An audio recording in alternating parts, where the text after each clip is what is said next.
이틀 전이 어린이날이고 내일이 어버이날입니다. 교회에서도 해마다 이때가 되면 우리가 어떻게 하면 참 부모가 되고 또 자녀로서 우리가 어떻게 하며 살아야 하는지를 하나님이 주신 말씀으로 상고하면서 또 나를 점검하면서 새롭게 결단하는 시간을 갖습니다. 성경은 하나님이 성도들을 향한 그 사랑을 부모가 자녀를 향한 사랑으로 때때로 비유하면서 우리에게 교훈해 주십니다.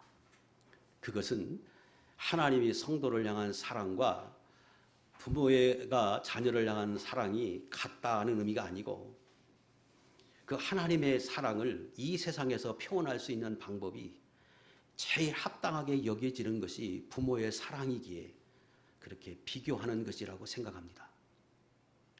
오늘 우리가 보려고 하는 이 말씀은 이스라엘을 향한 하나님의 사랑을 노래하고 있습니다. 그래서 오늘은 이 말씀을 통해서 하나님이 성도를 얼마나 사랑하시는지, 그리고 우리의 부모님이 우리를 향한 사랑이 얼마나 큰 것인지 이걸 생각하면서 우리가 하나님 앞에 성도로서 어떻게 살고 부모로서 자녀로서 나를 좀 점검해 보면서 은혜를 함께 나누려고 합니다. 먼저 본문에 대한 말씀의 배경을 좀 살펴보겠는데, 본문의 배경은 이사야 선지자가 기록한 것으로 BC 722년에 북쪽 이스라엘이 멸망을 합니다. 그 멸망할 직전이나 직후에 이사야 선지자가 남쪽 유다 백성들을 대상으로 해서 기록한 말씀이 오늘 본문입니다. 그때에 하나님이 남쪽 유다 백성들에게 북쪽 이스라엘이 타락을 해서 그들이 하나님을 바라보지 못해서 하나님이 노하셨고, 그로 인하여 그들이 많은 외세의 침략을 받고 약탈을 당하고 정복을 당하고 그리고 마침내 망했다. 그런데 남쪽 너희가 그 이스라엘을 교훈 삼지 못하고 너희도 여전히 눈을 감은 사람처럼 귀를 막은 사람처럼 내게 그렇게 사는구나 한탄을 하셨습니다. 그래서 그 앞장 42장 18절의 말씀이 너희 못 듣는 자들아 들어라, 너희 맹인들아 밝히 보라, 이렇게 말씀하십니다. 그리고 계속해서 오랜 세월 동안에 하나님의 정도를 통해서 말씀하실 때 그들이 변함없는 그들을 향해서 24절 25절에 하나님이 말씀하십니다. 북쪽 이스라엘이 너희가 살면서 약탈을 당하고 또 탈취를 당하는 것은 너희가 하나님의 백성인데 왜 그런 일이 있겠느냐? 내가 허락한 것 아니겠느냐? 그것은 너희가 하나님의 원하는 길로 다니지 않고 하나님의 말씀대로 살지 못한 것이 아니냐? 그러면서 궁극적으로 너희도 포로될 것이다. 이 말씀을 선포하고 난 이후에 하나님의 사랑을 노래하고 있습니다. 들을 때 그러면 그 말씀은 당시의 이스라엘과 유다 백성들에게 해당하는 것이고 오늘 우리의 모습이 그렇다는 말입니까? 이렇게 반문하시는 분도 계시고 그것이 오늘 우리에게 어떤 연관이 됩니까? 이렇게 생각하시는 분도 있을 수 있습니다. 생각해 보십시다. 과거의 이스라엘 백성들은 하나님의 사랑하는 선민이었습니다. 그래서 하나님이 그들을 얼마나 아끼고 사랑했는지 우리는 구약의 역사를 통해서 다 알고 있고, 하나님이 그 사랑을 한마디로 표현할 때 너희는 내 눈동자와 같아서 누구도 이스라엘을 해할 수 없다고 할 만큼 그들을 사랑하고 아꼈습니다. 하나님은 그 사랑으로 오늘 저와 여러분도 사랑해 주고 계십니다. 그런데 그들이 그 하나님의 사랑에 미치지 못하는 생활을 할 때 하나님이 안타깝고 애절해서 말씀하시고, 그래도 안 될 때 하나님이 그들의 포로되게 하는 아픔을 겪게 했습니다. 그때 그 사랑하셨던 그 하나님은 신약의 저와 여러분들을 더 사랑해서 당신의 아들을 이 땅에 보내시고 피 흘려서 그 공로로 우리의 죄를 사하고 저와 여러분 안에 계십니다. 그리고 같은 사랑과 은혜로 우리 안에서, 우리의 삶에서, 우리 가정에서 역사하고 계십니다. 그런데 저와 여러분이 과거 이스라엘에게 베풀어 주셨던 그 하나님의 놀라운 은혜, 눈동자와 같이 보호하고 인도하시는 그 은혜와 사랑 안에서 살아갑니까? 더 사랑하시는 하나님이 내 안에 계신데 오히려 약탈을 당한 것 같고 탈취를 당한 것 같고 세상 사람들에게 노예된 것 같고 세상의 종로로 단 것과 같은 모습으로 살아가는 것 아닙니까? 그래서 이 말씀이 그 어두운 시대의 이스라엘에게 해당되고 우리에게는 해당되지 않는다고 하는 의미가 아니에요. 넓게 보면 내게 주시는 말씀이고 오늘 내게 합당한 말씀입니다. 그때에도 하나님은 이렇게 사랑을 노래하고 있어요. 1절, 하나님은 당신을 이렇게 소개합니다. 야곱아, 너를 창조하신 여호와. 야곱아, 너를 창조하신 여호와. 야곱은 우리가 얼마 전에 계속해서 배웠던 것처럼 야곱이 이스라엘 되기 이전의 사람입니다. 옛사람. 오늘 우리로 말하면 내가 예수 믿기 이전의 나, 야곱이지요. 그 야곱을 창조하셨다 하는 말은 이 세상의 자연인들, 예수 믿기 이전의 모든 사람들, 이 세상에 있는 사람들을 창조하신 하나님, 이렇게 호칭하고 있습니다. 그런데 예수 믿지 않는 사람이라도, 야곱이라도 하나님은 사람을 특별한 존재로 창조하셨습니다. 세상의 모든 만물을 하나님의 말씀으로 창조하시고 맨 마지막에 사람을 창조하시고 그 모든 것을 다 주시면서 이 땅에서 생육하고 번성하고 그리고 창성해라, 번창해라. 그리고 너희가 다 정복하고 다스리라고 창세기 1장 28절에서 말씀하십니다. 예수 믿는 사람이 아니라 모든 인류의 사람들을 하나님은 당신의 형상대로 창조해서 특별한 은혜를 베풀어 주십니다. 말씀하십니다. 야곱을 창조한 세상의 모든 사람을 창조하고 사랑한다 여호와. 그분이 지금 말씀하신다. 또 1절에 이스라엘아 너를 지으신 이가 말씀하시느니라. 그 야곱을 하나님이 훈련해서 연단해서 오래 참아서 꿈으로 나타나고 환경으로 깨달아서 마침내 믿음의 사람, 승리자, 천국 백성, 하나님의 백성 삼아주신 이 이스라엘이 되게 하신 그 하나님이 나 여호와다. 바로 저와 여러분을 창조하고 하나님의 사람 되게 하시고 오늘 내가 하나님의 백성으로 천국 백성으로 살아가게 하시는 이 모든 은혜를 베풀어 주신 나 여호와, 그분이 지금 말씀하시느니라. 그리고 그분이 말씀하십니다. 내가 너를 구속하였고 내가 너를 지명하여 불렀나니 너는 내 것이라. 너는 내 것이라. 온 인류의 사람들 내 것이다. 왜? 내가 창조했어. 당신의 형상대로.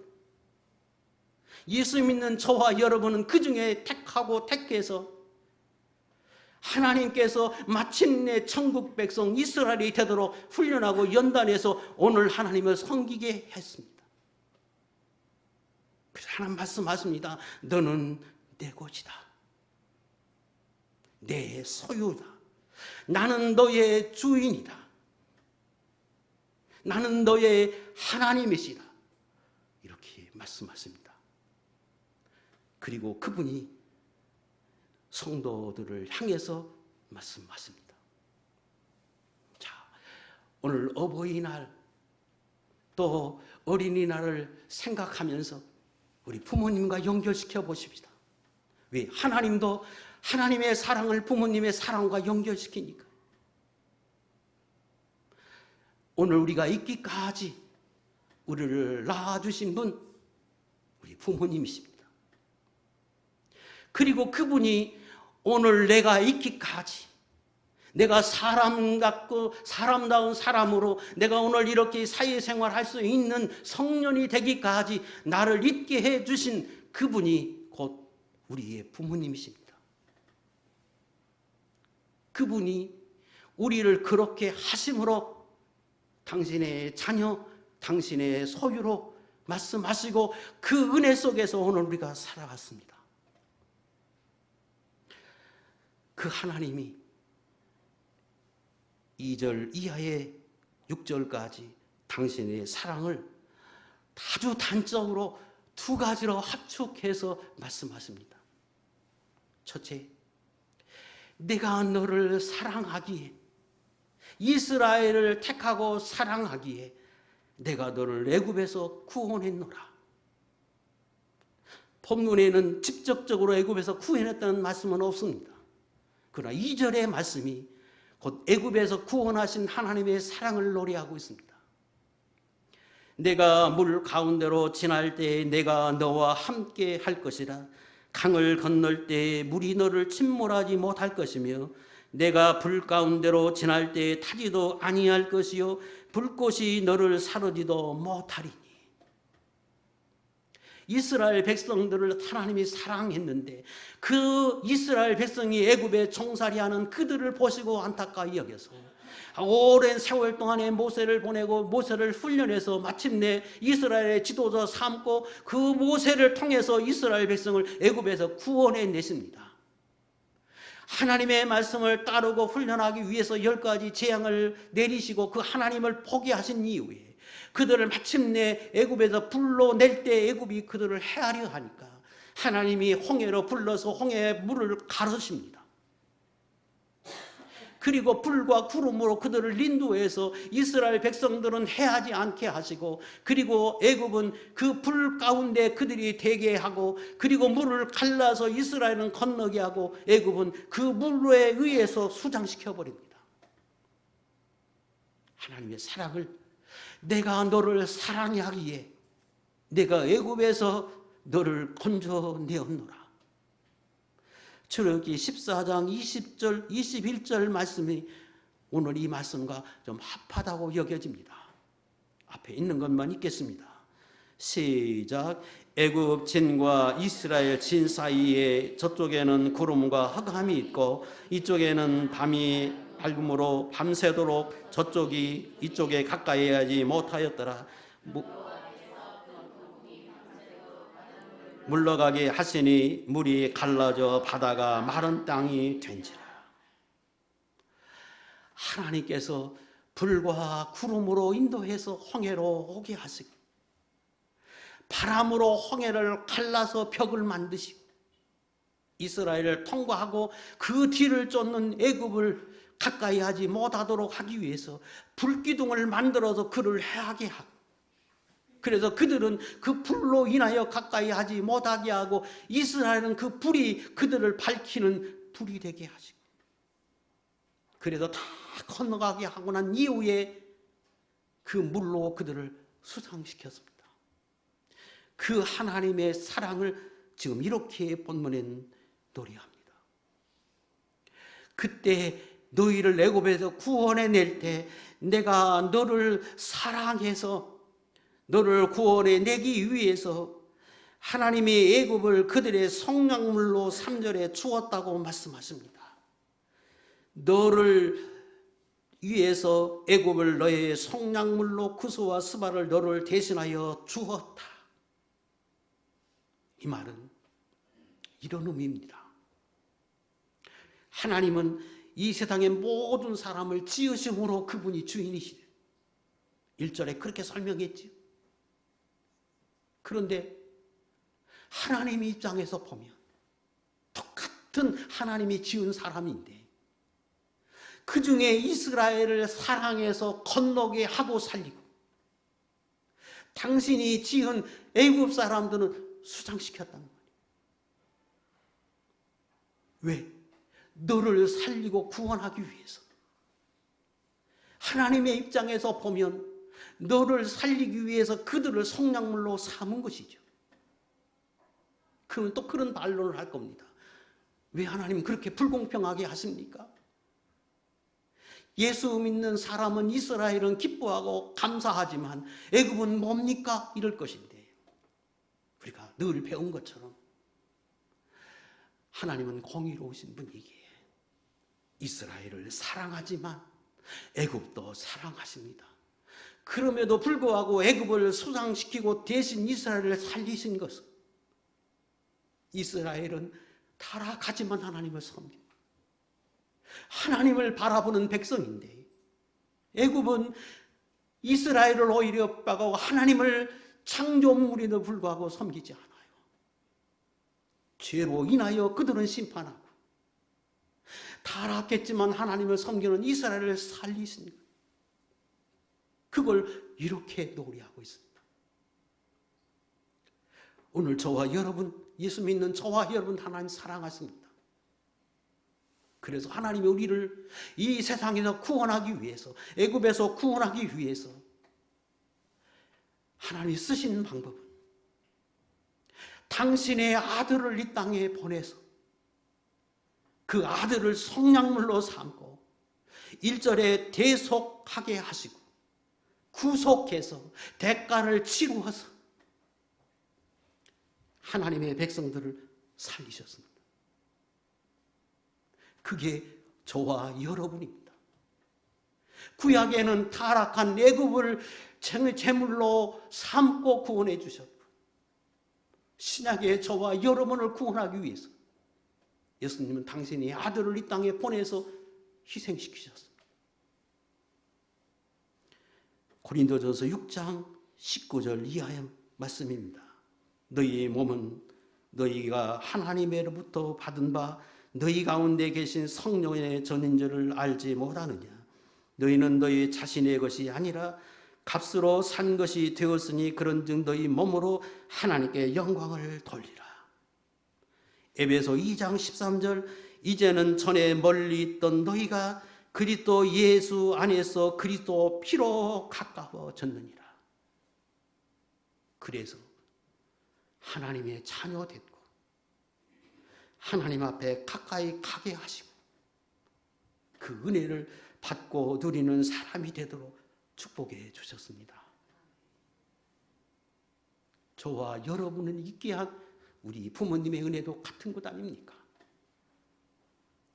그분이 배앓이를 10개월 동안 하셔서 우리를 출산하게 하시고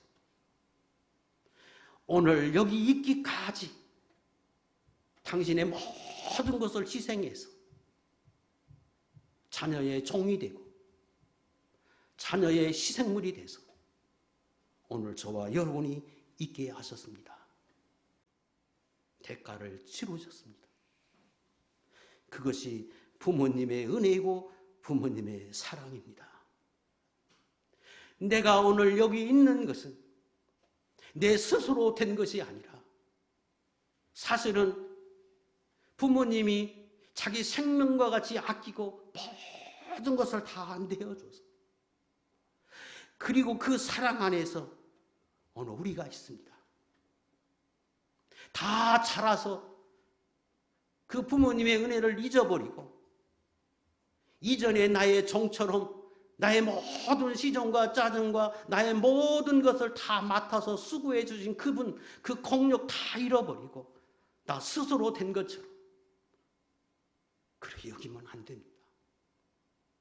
부모님은 수많은 희생을 통해서 그 아이들의 짜증도 다 들어가면서 당신은 종으로 사셨는데 나이가 먹어서 컸다고, 부모가 두 마디만 하면 잔소리라고 듣기 싫어서 함부로 대하고, 나이 들었다고 배우지 못했다고, 힘이 없다고 함부로 말하고 대하면 그건 하나님 앞에 합당하지 못하고 인간으로서 합당하지 못하고 복되지 못한 모습입니다. 연로하셔도, 또 그분이 배우지 못해도, 몸이 아파도 함부로 대하면 안 됩니다. 말 한마디라도 따뜻하게 해야 하고, 오랜 세월 동안 참아주신 그분들에게 우리도 너그러운 마음으로 그렇게 대해야 옳다. 저는 하나님의 말씀을 빌어서 그렇게 여기고 그렇게 권면하고 싶습니다. 이게 하나님의 사랑이고 부모의 은혜고 사랑입니다. 하나님은 그 이스라엘 백성들을 이렇게 구원해 내셨는데, 그 이스라엘 백성이 그 이후로 그러면 하나님이 기뻐하는 모습으로 살았느냐? 그러지 못했습니다. 또 다시 타락해서 그들이 마침내 하나님을 멀리 떠나고 소경이 된 것처럼 하나님을 보지 않고 귀를 막은 사람처럼 하나님 말씀을 듣지 않고 그렇게 삶으로 하나님이 그들을 포로되게 하셨습니다. 그래서 하나님이 내가 너를 이렇게 사랑하지만 너를 포로되게 하겠다. 내가 너로 전쟁을 경험하게 하겠다. 선포하십니다. 그리고 난 뒤에 가슴 아파서 그런 자녀들, 그로 인하여 낙심하고 그로 인하여 고통당하는 그 자녀들을 생각하면서 그 다음 장에서 노래합니다. 내가 너를 낳은 사람이요, 내가 너를 지은 사람이고 오늘 이스라엘이 되게 한 사람이 나고, 과거에 너를 애굽에서 구원해냈고 이후에 포로된 너희도 내가 구원해낼 것이다. 내가 비록 너를 전쟁을 허락했고 포로된 것을 허락했지만 3절 이하에서 6절까지 그래도 내가 너를 구원할 것이다. 내가 너를 살려낼 것이다. 내가 세상에서 종살이하고 아파하고 고통당하는 너를 그냥 두지 않고 허락했지만 내가 다시 회복시키실 것이다. 좀 그렇게 말씀하십니다.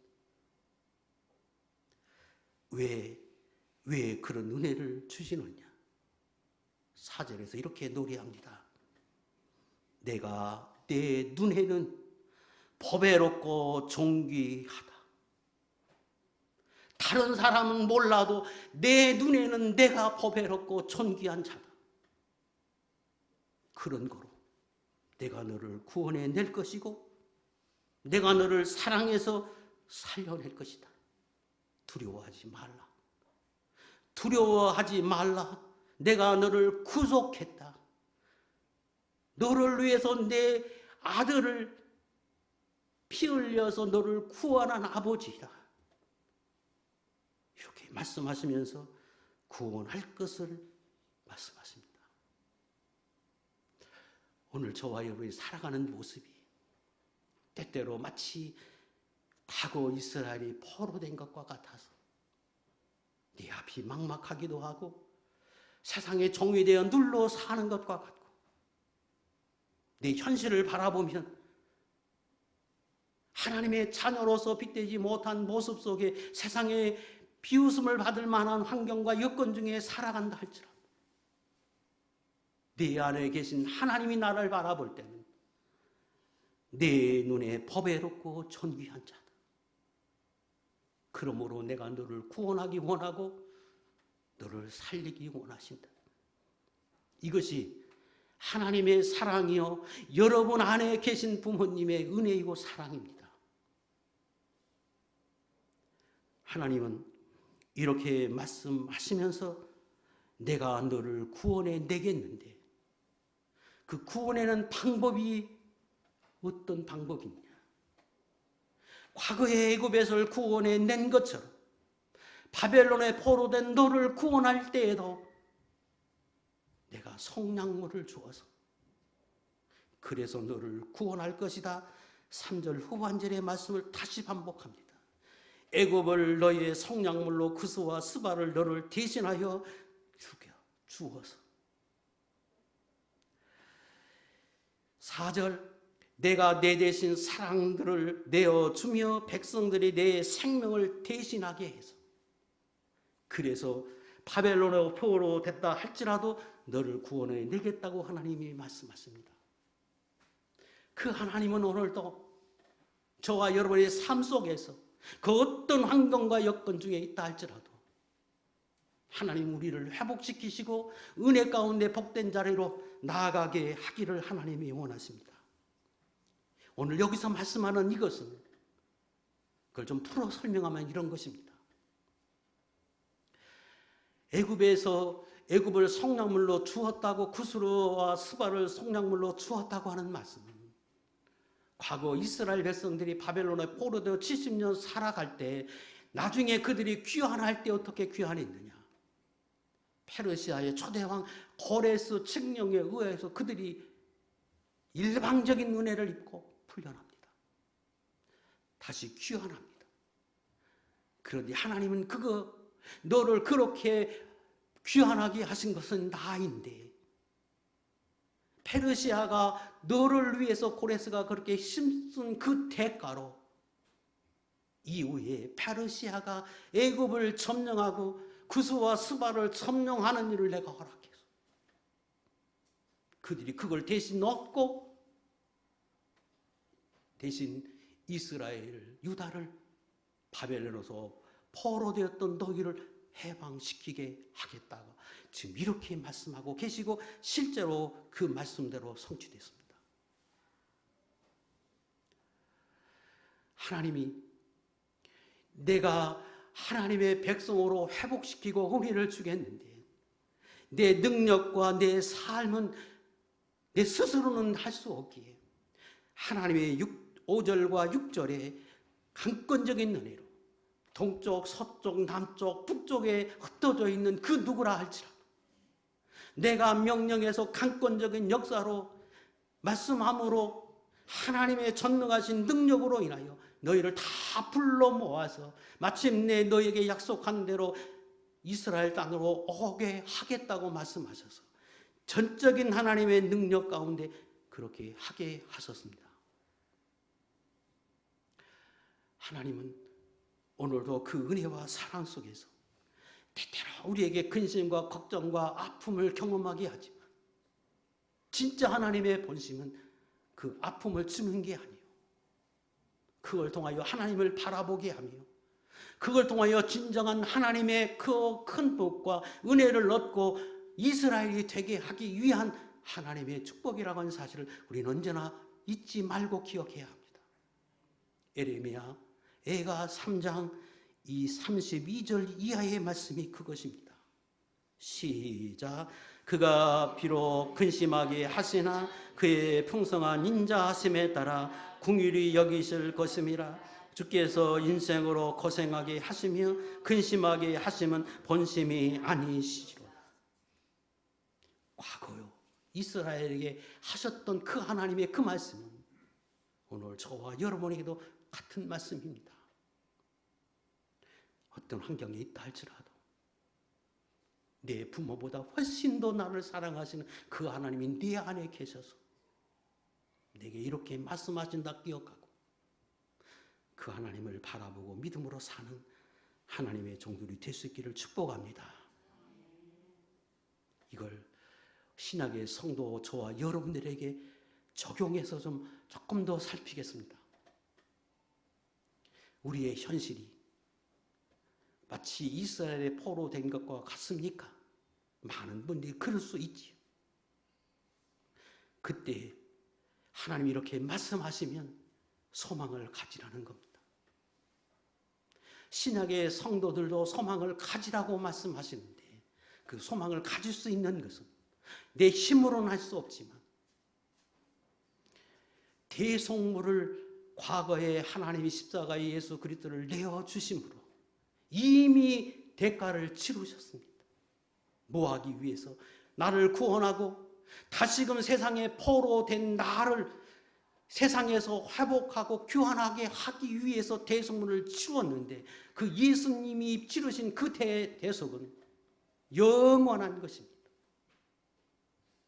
그래서 그 어떤 사람도 그 어떤 환경 속에서도 그 어떤 위기 속에서도 우리는 소망할 수 있으면 예수 그리스도가 대신 나를 위해서 죽어 주셨기 때문이요. 그 능력으로 오늘도 어떤 환경에 있든지 회복할 수 있다고 하는 사실. 그러나 모두가 다 유효하냐? 그건 아닙니다. 다만 그 사실을 믿고 의지하고 소망하는 사람, 예수 그리스도를 이 나를 위해서 죽어 주셨음을 믿음으로 소망함으로 구원받아 천국의 자녀가 되게 하신 것이, 내가 이 땅에서 다시금 하나님의 은혜를 입었지만 세상에 포로된 것과 같은 상황 속에 있지만 다시금 하나님의 은혜로 예수 그리스도의 구속의 은혜로 내가 회복될 수 있다고 믿고 바라보고 기도하는 사람들에 한해서 그들에게 유효한 은혜입니다. 믿음으로 받는 축복입니다. 여기 계신 모든 분들은 그러므로 그 어느 때든지 하나님 앞에 그 믿음을 가지고 하나님 앞에 기도하고 소망을 품고 그렇게 사실 수 있기를 축복합니다. 또 하나 기억할 것은 하나님이 때때로 어떤 때는 그저 얻는 것처럼 해주시는데 어떤 때는 오래 기다리게 하시고 또 내가 하나님 앞에서 이런저런 모습으로 주님을 향해 나아갈 때 은혜를 주십니다. 시기가 있어. 이걸 조금 더 설명드리면 두 가지만 좀 찾아보겠는데, 성경에는 정한 시기가 있다 그렇게 단적 아주 쉽게 설명하지만 그 속에는 참 많은 의미가 포함되어 있는 말씀입니다. 세상의 모든 것이 다 정한 시기가 있다. 그 정한 시기 안에는 참 많은 게 포함되어 있는 거예요.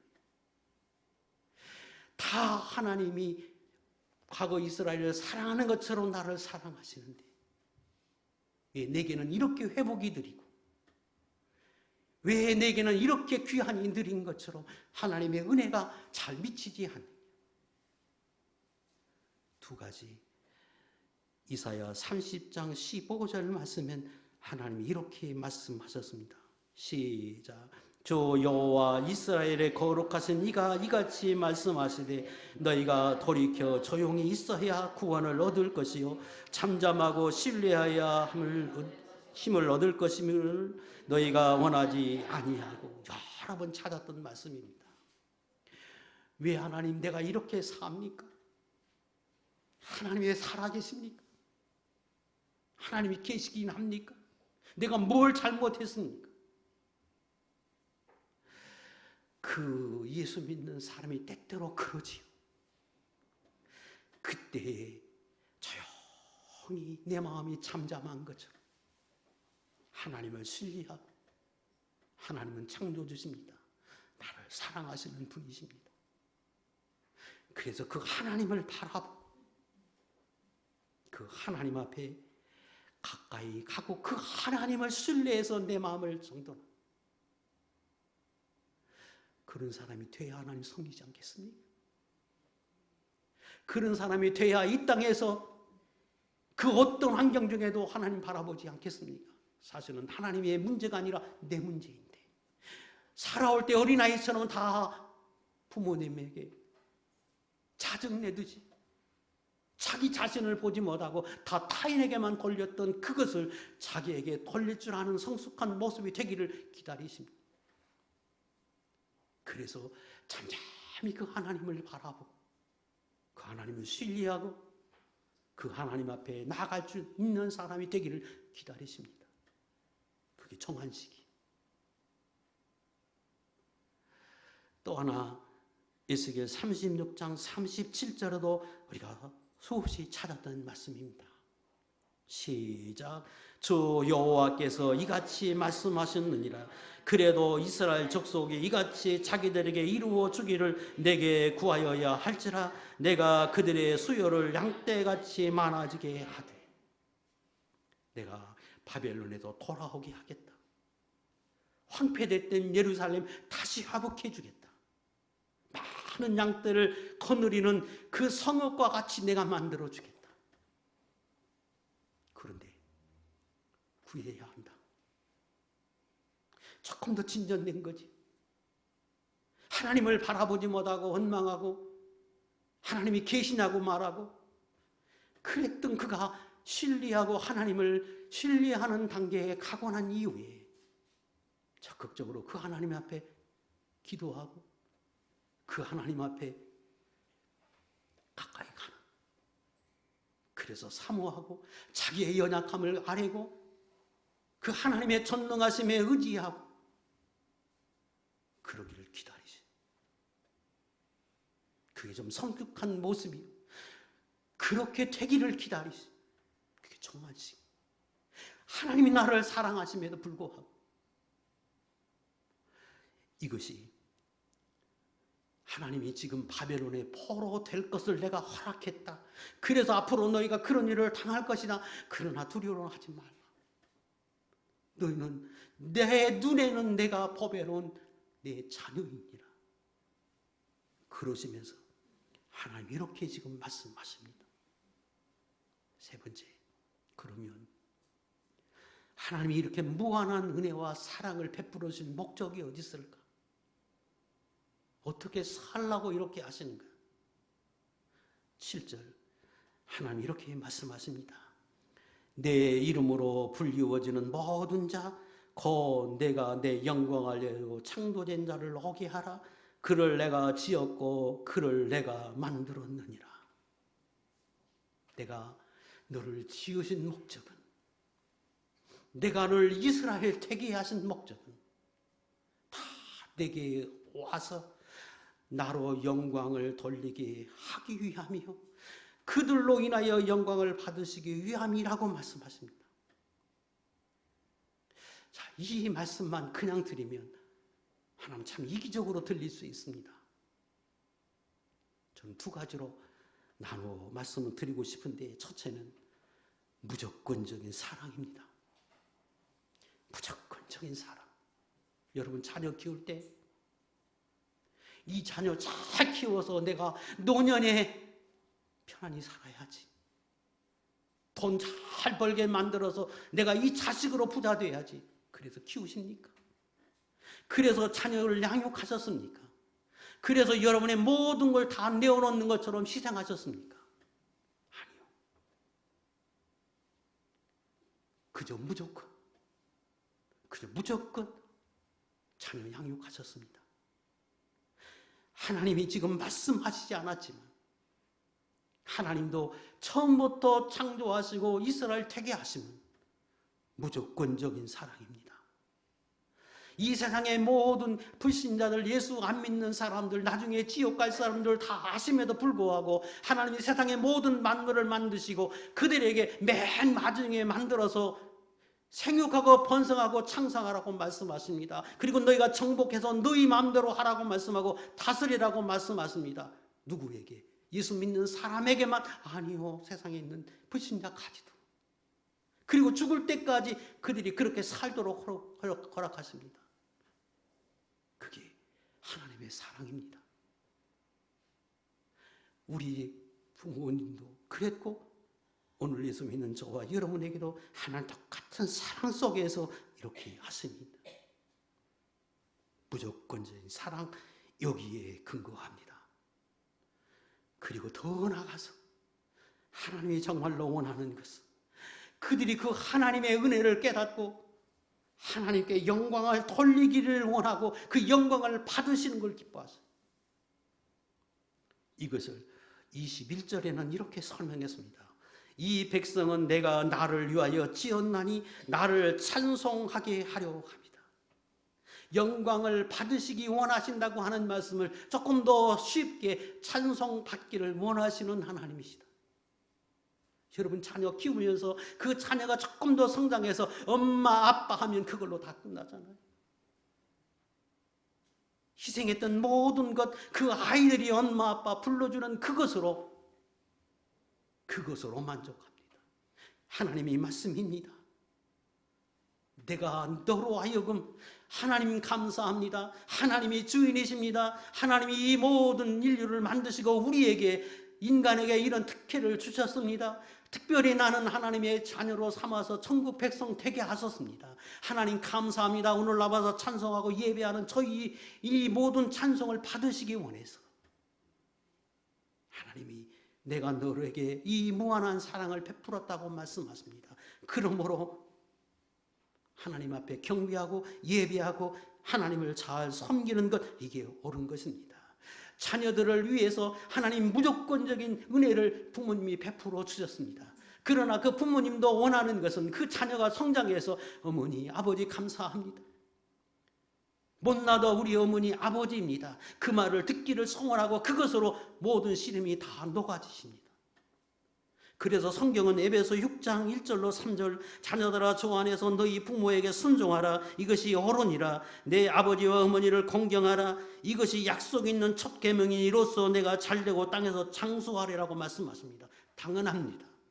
그게 도리이고 그게 성숙한 사람의 모습이고 복을 받을 만한 사람의 모습이기 때문에 그렇습니다. 하나님도 예수 믿는 저와 여러분들에게 그 하나님을 경배하고 찬양하고 우리가 마땅히 드려야 하는 찬양이라고 여기고 그 하나님 앞에 감사할 수 있는 사람, 이것이 하나님의 복을 받는 사람의 모습이라고 말씀하십니다.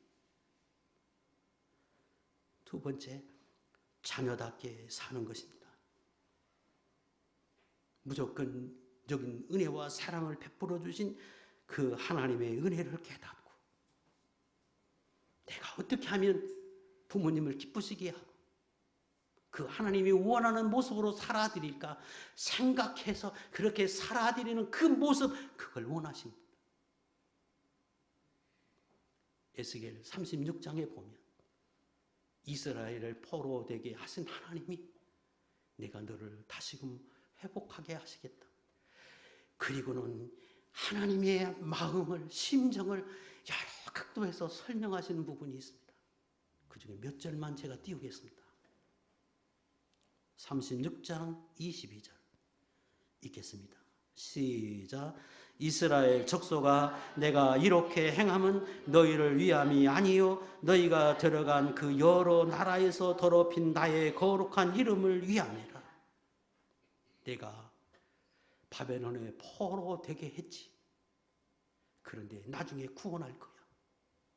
그런데 알아. 내가 자격이 있어서가 아니고 내가 회복받을 만한 모습으로 살아서가 아니라 내가 하나님인데, 내가 너희 부모인데, 내가 그렇게 살면 사람들이 나를 뭐라고 하겠느냐, 나를 욕하지 않겠느냐.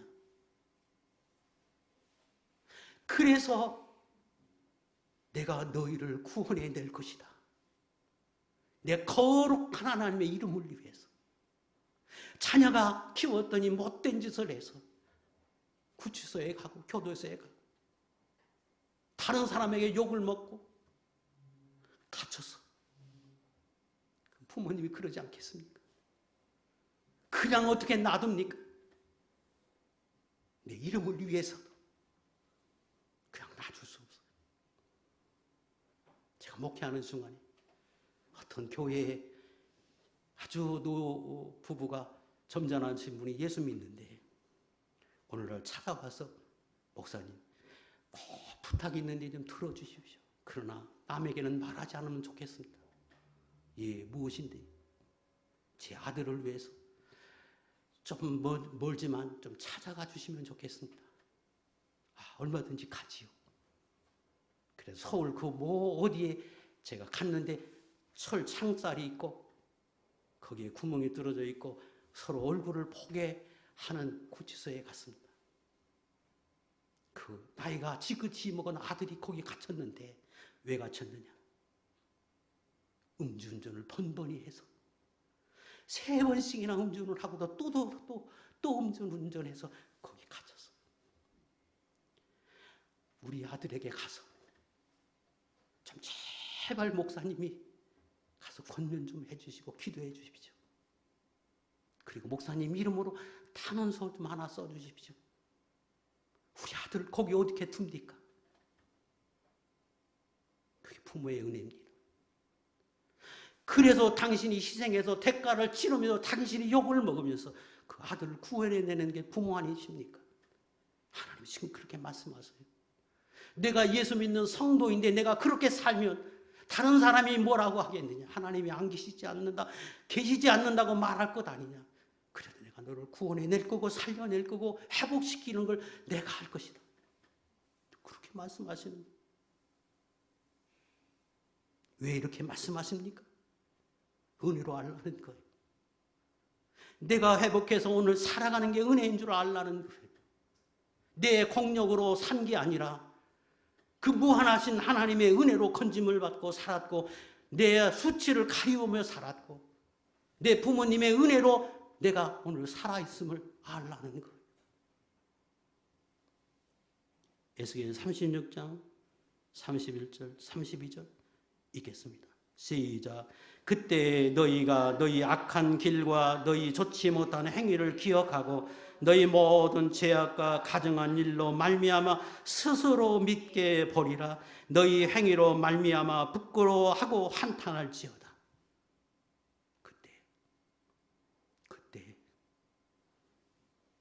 내가 부끄러워하고 스스로 뉘우쳐서 내 행위를 믿게 여기서 그때 돌이키고 그때 하나님의 사람답게 자녀답게 살라고 말씀하십니다.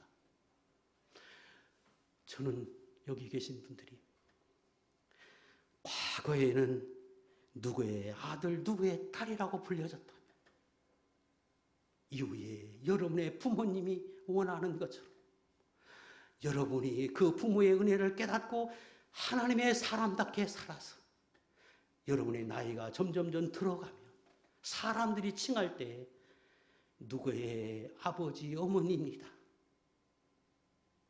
그렇게 호칭이 바꿔지는 그런 사람이 될 수 있기를 주의 이름으로 축복합니다. 누구의 아들이 아니라 여러분이 좀 더 성장하면 누구의 부모님입니다. 사람들에게 그런 이름으로 불려지도록 그렇게 살라는 거예요. 하나님이 지금 그렇게 말씀하시는 거죠. 여러분을 통해서 하나님의 영광이 돌려지도록 그래서 하나님의 자녀답게 사는 것 이게 하나님이 원하시고 기뻐하시는 뜻이고 그걸 기뻐하십니다. 이게 하나님 영광 돌리는 것. 세 번째 10절에 보면 나 여호와가 말하노라 너희는 나의 증인 나의 종으로 택함을 입었다고 말씀하십니다. 더 나아가서 내가 누구인지 하나님의 사랑이 얼마나 큰지 그걸 너를 통해서 세상에 증거되기 내가 원한다. 아니 그 일을 하나님 스스로 하십니다. 왜요? 안 믿는 사람들도 그 하나님을 깨달아서 그 하나님의 사랑을 깨달아서 그들도 하나님의 자녀가 되게 하기 위한 하나님이에요. 오늘 저와 여러분의 삶 속에서도 그 하나님의 은혜를 깨달아서 구원받은 성도로 세상의 복음을 증거하고 하나님의 사랑을 증거하는 것 이거 하나님이 원하시고 하나님의 뜻입니다. 이게 증거자가 되는 거예요. 궁극적인 하나님의 목적이기도 합니다. 에스겔 36장 23절 너희가 그들 가운데서 더럽힌 나의 큰 이름이 내가 거룩하게 할지라 내가 그들의 눈앞에서 너희로 말미암아 나의 거룩함이 나타내리니 내가 여호와인 줄을 여러 나라 사람이 알리라. 주 여호와의 말씀이니라. 당신이 당신의 이름을 알리기 위해서 이스라엘을 구원하게 하시겠다고 말씀하시고 그래서 궁극적으로 하나님의 사랑을 많은 사람들이 보고 역시 여호와 하나님이시라. 하나님의 구원의 하나님이라고 불려지기를 원해서 하나님이 일하신다고 말씀하십니다.